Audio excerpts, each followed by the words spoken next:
High দর্শক, এই যে জিলিপি গাছের ফল শেষ পর্যায়ে শুকিয়ে গিয়েছে। তাজাগুলো নেই, প্রায় বলা যায় শুকিয়ে গেছে, গাছে অনেক পুড়িয়ে গেছে।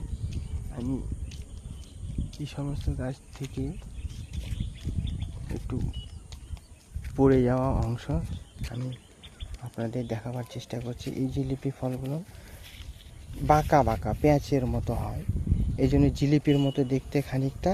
গ্রামীণ ভাষায় একে জিলিপি ফল গাছ বলে। ফলটি সবুজ কালারের মতো বডি থাকে বা লাল কালারের হয়ে যায় পরিপক্ক হওয়ার পর। আর এই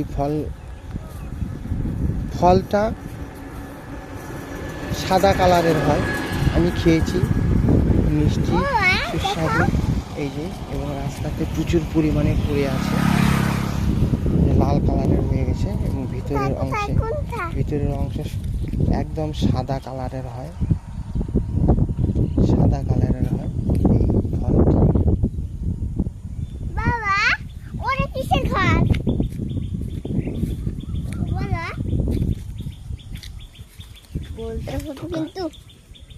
এই যে এক থোকা ফল, সুন্দর দেখতে। এখন দেখতে মনে হচ্ছে সে তেঁতুলের মতো, কিন্তু নয়, এটি গোল গোল এবং একটু টোপা টোপা জাতীয় হয়। সুন্দর ফল, সাদা। মানুষ প্রচুর পরিমাণে পেরে থাকে, খেয়েও থাকে বাচ্চারা। মজার বিষয়।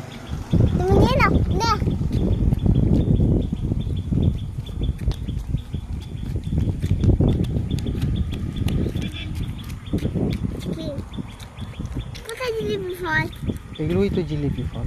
কখন নিব?